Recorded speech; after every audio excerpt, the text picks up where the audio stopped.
Shalom saudara dalam Tuhan. Saudara, mari kita melihat cuplikan video yang berikut.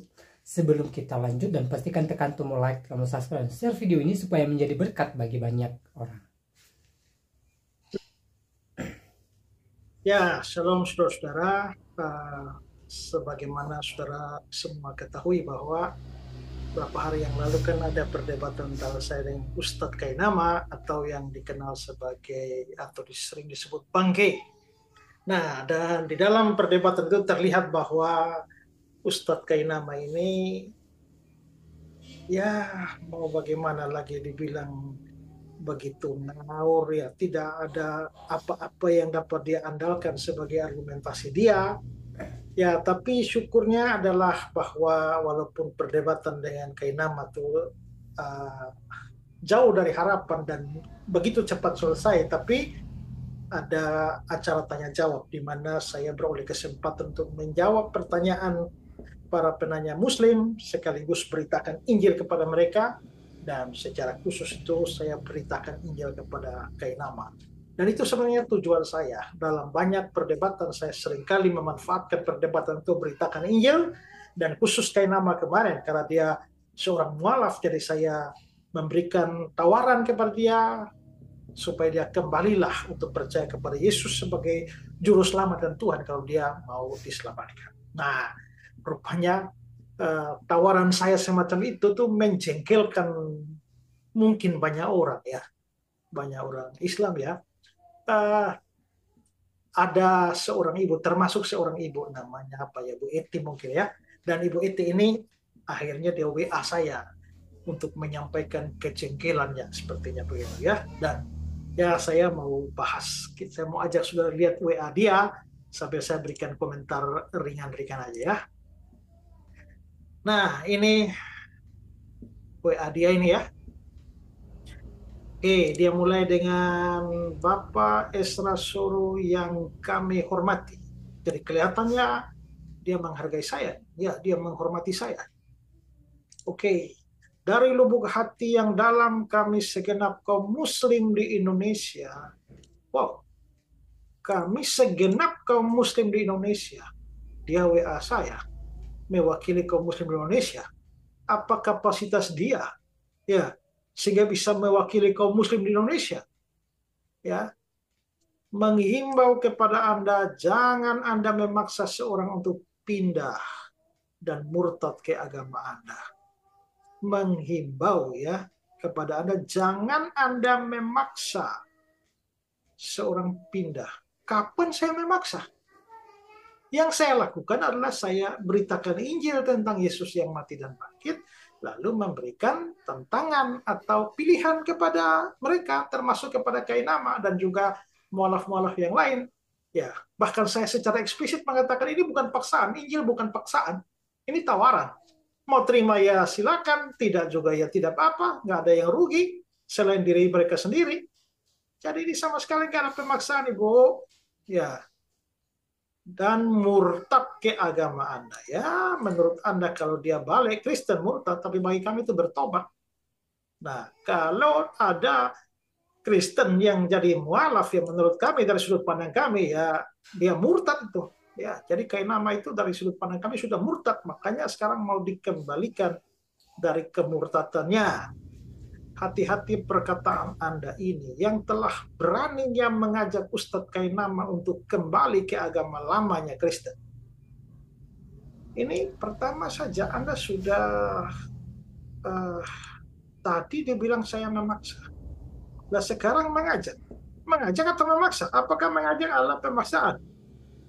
Ya, lagi pula kalau saya mengajak dia, apanya yang membuat saya harus berhati-hati? Apakah itu bahaya? Ya, itu sudah hak prerogatif seorang pendeta memilih agama yang benar. Itu hak prerogatif dia. Ya, itu hak dia. Tapi kan saya juga punya hak untuk mengajak dia kembali kan. Lalu Anda bilang seorang pendeta. Apakah nama pendeta? Kalau Anda percayakan nama pendeta, Anda sudah tertipu oleh dia, Ibu. Ya, dia itu bukan pendeta, nggak pernah sekolah teologi itu. mengaku sekolah S1 di STT Jakarta, S2 di Leiden, Belanda, S3 di Haifa, Israel. Dan STT Jakarta sendiri sudah memberikan klarifikasi nggak ada muridnya atau pernah mahasiswa yang namanya kayak nama. Begitu juga dari Leiden sana. Haifa juga, saya sudah sampai di Haifa dan cari yang namanya Tanakh Biblical Study, itu omong kosong, nggak ada di sana, Ibu. Jadi kalau Ibu anggap dia pendeta, Ibu yang ketipu. Ya. Lakum dinukum waliyadin. Agama kamu, agama kamu, agama aku, agama aku. Ya kalau memang benar begitu ya, yang harus Ibu lakukan adalah Ibu bilang dong kepada teman-teman Ibu yang agama Islam, terutama mualaf-mualaf itu loh. Kalau memang agamamu, agamamu, agamaku, agamaku, kenapa mereka terlalu repot urus agama kami? Ya, kalau sudah pindah ke Islam, ya silakanlah, itu hakmu. Belajarlah Islam, jangan utak-atik lagi iman Kristen. Kok pindah Islam gak baca Al-Quran, belajar Al-Quran tiap hari, yang tiap hari dibaca cuma Alkitab, cuma nyari kesalahan doang. Untuk nyerang-nyerang Kristen. Ini kayak orang yang pacaran, sudah putus, sudah punya pacar baru ya. Ini kok tiap hari ngomongin pacar lama itu. Kenapa? Kangen ya? Rindu ya? Nah, jadi itulah kerjanya mereka kan tiap hari hanya nyerang-nyerang Kristen pakai Alkitab Kristen sendiri. Ibu peringatkan mereka loh. Ya, bilang mereka, lakum dinukum waliyadin, agamamu, agamaku, agamaku, agamaku. Ya jangan dicampuri, jangan nasihati saya, Ibu. WA mereka itu. Ya, WA si Kainama, WA itu siapa Donditaan dan Umar dan lain-lain itu. Ya.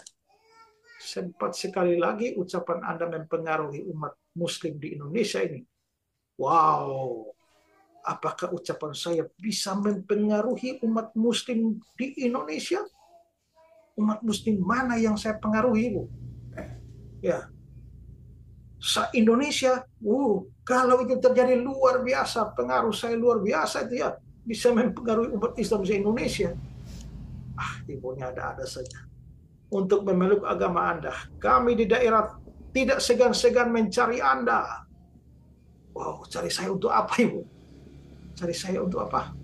Mau ajak ngopi kah? Atau ngajak debat kah?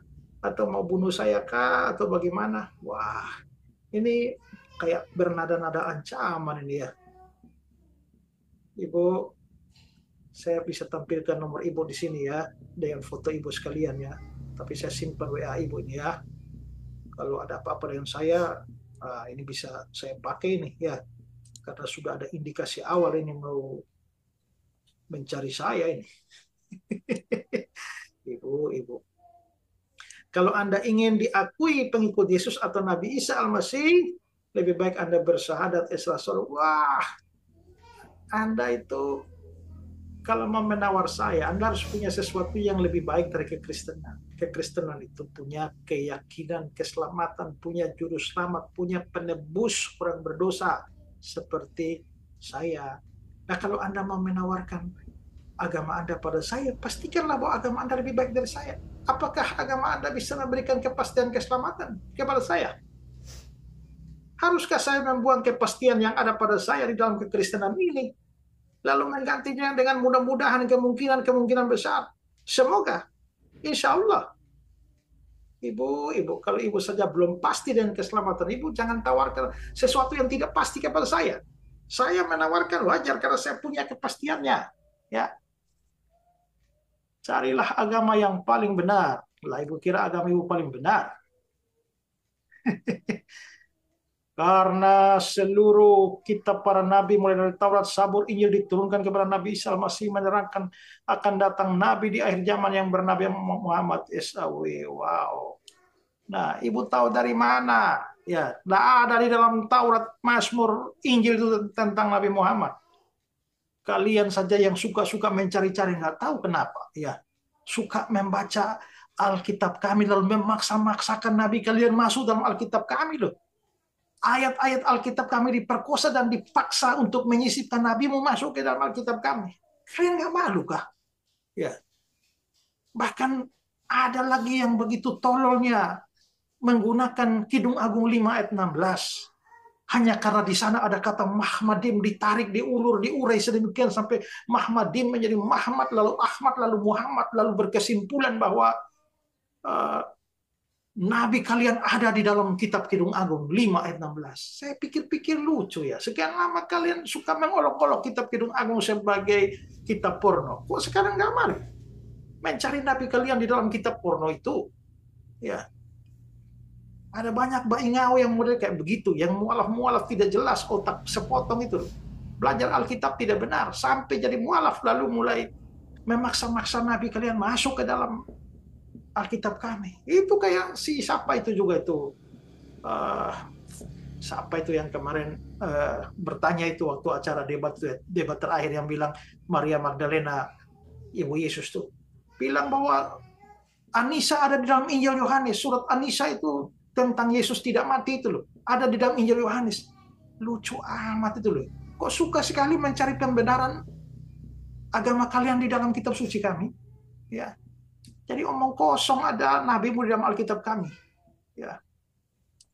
Beliaulah nabi yang menyempurnakan kitab-kitab terdahulu. Dan Nabi Isa Al-Masih kelak di kiamat akan diturunkan Allah untuk melanjutkan syariat Nabi Muhammad.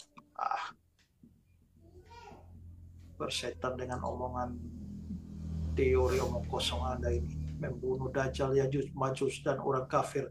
Dan beliau akan diturunkan pangkatnya sebagai manusia biasa. Turunkan pangkatnya sebagai manusia biasa. Memang pangkatnya sebelumnya apa? Ya, bukan sebagai Tuhan di Kristen. Lah kalau dia bukan Tuhan, ya nggak perlu diturunkan pangkatnya. Ya, kalau bisa diturunkan artinya yang tadi bukan manusia biasa. Ibu ini ngomong nggak pakai otak ini. Ya. Dan Nabi di kalangan umat muslim, karena fase kenabian Isa Al-Masih dan fase ketuhanannya sudah habis, masa akhirnya di akhir zaman. Wah, ketuhanan pakai fase. Ibu ini bikin lucu aja ya. Fase ketuhanan loh. Ya, Tuhan pakai periode ya Ibu ya. Apabila di dalam suatu Alkitab agama yang lain tidak ada menerangkan tanda-tanda Nabi Muhammad yang akan datang, maka kitab Anda, kitab agama itu karangan manusia, bukan wahyu mujizat dari Allah. Astaga, Ibu percaya diri banget loh ya. Memang nggak ada kok. Ya. Dan kalau memang Alkitab saya bukan firman Allahmu ya, nggak apa-apa loh. Ya, Alkitab itu firman Allah kami, bukan Allahmu. Dan orang yang tidak beriman selain kepada Nabi Muhammad berarti dia telah menjadi sesat dan nyata. Ya, itu kan omongan mudah. Ya, atau dalam Alkitab ciri-ciri domba yang tersesat. Paham itu Esra Soro? Ya, saya nggak paham otaknya Ibu, jalannya pikiran Ibu kok ya. Di Alkitab Matius pasal 25 itu bagi dua. Orang yang percaya Yesus itu disebut domba, orang tidak percaya Yesus itu disebut kambing. Ya. Jadi kami yang percaya Yesus itu adalah domba. Ya, kalau kalian yang tidak percaya Yesus kambing dulu. Hai pendeta, Anda berkuar-kuar kepada guru kami Ustadz Yahya Waluni dan Ustadz Kainama. Astagfirullah. Si Yahya Waluni dan Kainama kamu anggap guru. Sebodoh itu guru. Lah kalau gurunya aja bodoh kayak begitu, bagaimana dengan kalian muridnya? Pantas saja Ibu. Makanya Ibu ngomong dari atas tuh nggak jelas semua itu. Karena gurunya saja fatal, gurunya saja parah itu. Ya, mendingan Anda syahadat. Ibu, saya kan sudah bilang di atas toh ya. Ya, kalau Anda tidak punya sesuatu yang begitu spesial untuk ditawarkan kepada saya, ya ngapain saya ikut? Dan aneh ya, bahwa sekarang Anda tawarkan saya mendingan Anda syahadat. Nah, kalau saya menawarkan kekristenan kepada Kainama, Anda marah. Dan merasa bahwa, wah itu marah-marah mau cari saya lagi. Ya, merasa bahwa saya melakukan sesuatu yang salah. Tapi waktu Anda menawarkan saya, mendingan Anda syahadat. Kok Anda nggak merasa salah? Kalau memang agamamu, agamaku, dan aku tidak boleh menawarkan kekristenan atau Yesus Kristus kepada Kainama, lalu mengapa Anda menawarkan saya itu syahadat? Ya, supaya Anda menjadi pengikut Yesus yang sejati. Karena Yesus yang Anda sembah itu manusia, bukan Tuhan. Kami juga percaya dia manusia, tapi dia manusia hasil jelmaan Tuhan. Tuhan jadi manusia nggak ada yang mustahil. Manusia jadi Tuhan yang nggak bisa. Ya. Jadi kalau kamu bilang Yesus manusia, kami juga percaya karena dia Tuhan, dia mengambil rupa manusia, hakikat manusia, ya. Dia adalah seorang nabi dan rasul. Kami juga percaya dia seorang nabi dan rasul waktu dia jadi datang ke dalam dunia. Ini dia nabi dan rasul karena dia memberitakan firman. Tapi dia bukan hanya nabi dan bukan hanya rasul, lebih daripada itu Tuhan Allah sendiri, Yahweh sendiri. Ya, dia juga sholat bersujud. Ya, itu tradisi Yahudi kan, kalian yang ikut Yahudi kan. Kan Yahudi lebih dulu dari kalian. Cara ibadahnya bukan bernyanyi di gereja, ibadahnya. Kamu nggak baca Alkitab ya? Yesus sendiri pernah nyanyi kok. Dan karena di Baitul Maqdis dan Bethlehem tempat sholat bukan gereja. Ya karena itu kan agama Yahudi. Gereja kan belum muncul waktu itu. Belakangan kan sudah muncul gereja. Nah, itu agama Yahudi, itu mereka sholat tuh. Tapi kan kalian yang ikut Yahudi. Yesus agamanya Islam bukan Nasrani. Kamu ini ngomongnya bodoh ya. Ya, Yesus itu Islam. Islam itu muncul tahun berapa, Ibu? Ya, karena agama Nabi semuanya Islam. Islam muncul tahun berapa, Ibu? Sampai Nabi Adam pun Islam. Aduh, itulah yang saya bilang ya, waktu dia berdengkai nama tuh loh. Alkitab kami ini itu bukan cuma wahyu Allah, tapi juga wahyu Allah menyejarah. Jadi ada bukti sejarahnya. Jadi ngomong itu bisa dibuktikan dari sisi sejarah. Lah kamu ini ngomong begini nih loh. Apa buktinya? Bukti sejarah apa yang kalian punya? Gak punya apa-apa, ngomong makin bodoh aja ya. Mengerti kau Esra suruh kafir besar. Nah, tadi di awal kamu bilang Bapak Esra suruh yang kami hormati. Nah, setelah hormat di awal, lalu dikafirkan di bawah, kafir besar. Ya, kamu harus tahu bahwa sebenarnya setiap orang itu kafir bagi orang lain. Jadi kalau kamu pandang aku kafir, tapi aku sendiri juga pandang kamu kafir tuh. Ya, semua orang tuh kafir bagi yang lain. Ya, jadi ya ngapain marah-marah Ibu? Ya, sebelum Ibu marah-marah, saya mau tanya, kalau Ibu mati, Ibu yakin masuk surga nggak? Ya, Ibu kan orang berdosa. Bagaimana dengan dosa-dosa Ibu? Apakah Tuhan Allahnya Ibu itu Allah yang Maha Kudus, Maha Adil? Dan bagaimana dia memperlakukan dosa Ibu? Mengampuni begitu saja? Berarti dia nggak adil dong. Karena Allah yang adil pasti akan menghukum orang berdosa. Karena itulah, maka sebelum Ibu mati, sebaiknya Ibu juga punya juru selamat. Dan juru selamat itu nggak ada dua di dunia. Di kolong langit ini hanya ada satu saja, yaitu Yesus Kristus. Percaya Ibu selamat, tidak percaya Ibu binasa. Nah, itu saja. Baik, salam Tuhan, itu videonya. Kita sudah simak apa yang boleh dijelaskan oleh Bapak Pendeta Esra Soru di video tadi mengenai seorang ibu yang meminta Bapak Pendeta Esra Soru supaya tidak menginjili ustadznya dia.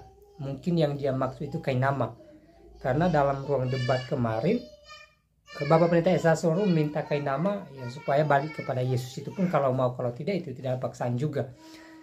Dan sepertinya ibu ini gemetar ya, takut kalau Kainama kembali murtad gitu loh. Sampai-sampai dia mengirimkan pesan melalui WA kepada Bapak Pendeta Esra Soru dan memintanya supaya tidak menyampaikan hal itu kepada ustadznya. Nah, saudara dalam Tuhan, sebenarnya ibu ini tidak perlu ragu dan tidak perlu takut gitu loh. Karena kenapa? Ya, pertama, di dalam Kristen tidak ada paksaan untuk mau narik orang harus masuk Kristen. Tidak ada paksaan. Kita hanya mengajak, kita hanya menyampaikan Injil gitu loh.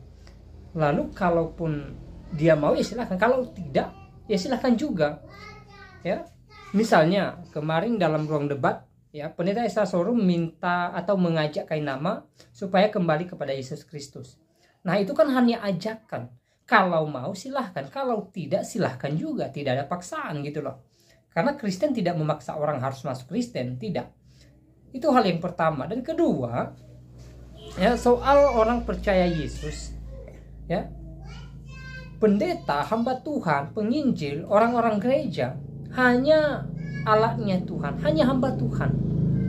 Jadi yang mengubahkan hati manusia itu adalah Allah, ya, Roh Kudus Tuhan.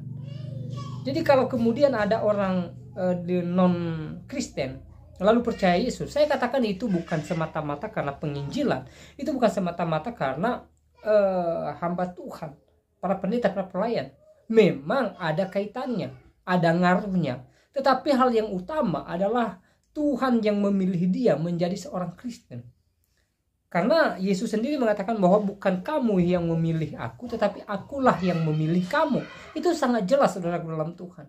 Jadi ibu di video tadi, atau ibu yang dijelaskan oleh Bapak Pendeta Esther Soleh, tidak perlu ragu, tidak perlu takut. Ya, siapapun yang percaya Yesus adalah Tuhan.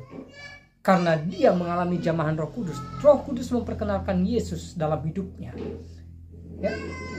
Jadi tanpa pun Bapak Pendeta Esther Soleh minta atau menyampaikan saran kepada Kainama supaya dia kalau mau balik kepada Yesus, ya, kalau Roh Kudus Tuhan kemudian mengubahkan hati Kainama misalnya, ya, Tuhan mampu mengubahkan hati Kainama sehingga tanpa paksaan dia bisa balik ke Kristen, ya. Jadi saudara dalam Tuhan, sekali lagi buat seorang ibu yang menyampaikan pesan buat Bapak Pendeta Soru, tidak usah takut, ya. Sekali lagi, Kristen tidak memaksa orang masuk Kristen. Tidak, saudara dalam Tuhan. Dan kedua, ya, hamba Tuhan itu hanya memberitakan Injil Kristus. Yang menguatkan, yang meneguhkan pemberitaan itu adalah Allah itu sendiri. Jadi orang yang percaya Yesus itu karena pilihan Tuhan, bukan semata-mata karena seorang hamba Tuhan. Ya, memang hamba Tuhan tugasnya memberitakan Injil. Tetapi yang menguatkan, yang meneguhkan, yang menjamah hati manusia adalah Tuhan. Yang mengubahkan hati manusia adalah Tuhan Yesus Kristus. Dan juga Yesus adalah Tuhan, ya. Dan sebenarnya orang yang murtad, orang yang percaya kepada Yesus tidak sia-sia, karena di dalam Yesus ada jaminan keselamatan bahwa orang percaya kepadanya pasti masuk surga. Tidak mudah-mudahan, saudara dalam Tuhan. Yesus berkata bahwa dia adalah jalan dan kebenaran dan hidup. Tidak ada seorang pun yang datang kepada Bapa, artinya tidak seorang pun yang masuk surga kalau tidak melalui Yesus Kristus. Yesus mengatakan bahwa dia pergi kepada Bapa untuk menyediakan surga bagi orang percaya kepadanya. Itu sangat jelas dalam Alkitab, dalam kitab Injil, dan itu keluar dari mulut Yesus sendiri. Artinya bahwa Yesus memberikan jaminan keselamatan, Yesus memberikan jaminan surga bagi orang yang percaya kepadanya. Jadi siapapun saudara yang percaya Yesus, ya, jangan ragu, dan saya pesankan bahwa ada keselamatan. Sekali lagi, soal kamu percaya atau tidak, silahkan, itu urusanmu, itu hakmu. Kalau mau percaya silahkan, kalau tidak ya silahkan juga gitu. Tidak ada paksaan tentang itu.